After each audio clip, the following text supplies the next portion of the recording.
I'm Donald Trump, and I approve this message. The politicians can pretend it's something else, but Donald Trump calls it radical Islamic terrorism. That's why he's calling for a temporary shutdown of Muslims entering the United States until we can figure out what's going on. He'll quickly cut the head off ISIS and take their oil. And he'll stop illegal immigration by building a wall on our southern border that Mexico will pay for. We will make America great again. In Trump's campaign ad, visual and auditory elements are used to evoke fear and persuade voters to elect Trump as president. I'm Donald Trump, and I approve this message. This campaign was funded and created by Donald Trump, thereby establishing his credibility. He starts off by saying, "I'm Donald Trump, and I approve this message." When Trump says, "The politicians can pretend it's something else," this statement discredits other candidates. He says while flashing an image of Hillary Clinton and Obama standing next to each other, specifically attacking their credibility. Donald Trump begins by showing this image of two mugshots and then asserting that there is radical Islamic terrorism. Behind these mugshots, there are sirens, cop cars, and even an image of a body bag being pushed into an ambulance. These images are used to show how the so-called radical Islamic terrorism is leading to death and chaos. This helps establish fear among the viewers. He then calls for a temporary ban on Muslims entering the U.S. He shows a crowd of people in the background, showing the huge number of Muslim immigrants. This helps instilling terror, especially among Americans who already have extreme views about Muslims. Following this, he shows an image of a couple of men wearing all black with Arabic words flashing in front of them.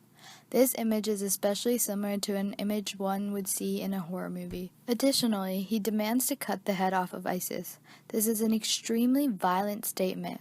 He uses crosshairs to symbolize the violence needed to shut down ISIS.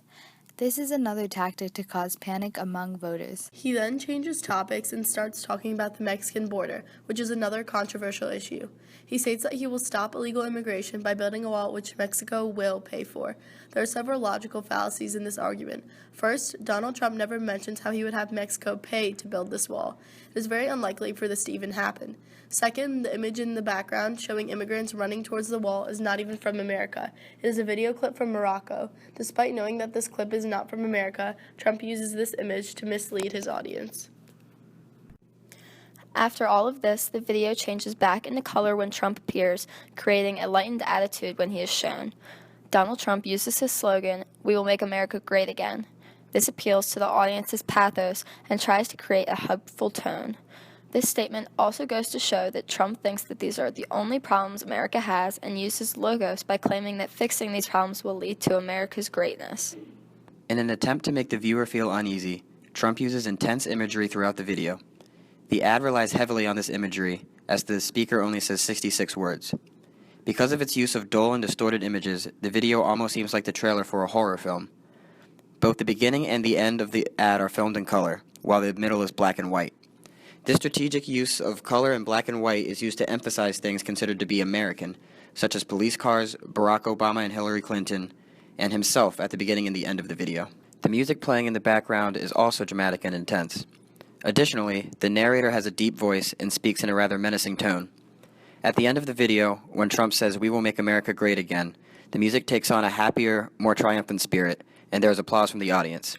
These auditory elements are used to create distress among American voters and enhance Trump's image. The main argument in this ad is that in order to make America great again, you must believe in Trump's messages and promises. Trump's main tool is pathos, which is shown through his use of dramatic and unsettling music, intimidating images, and the light and color that is restored when Trump appears at the end of the ad.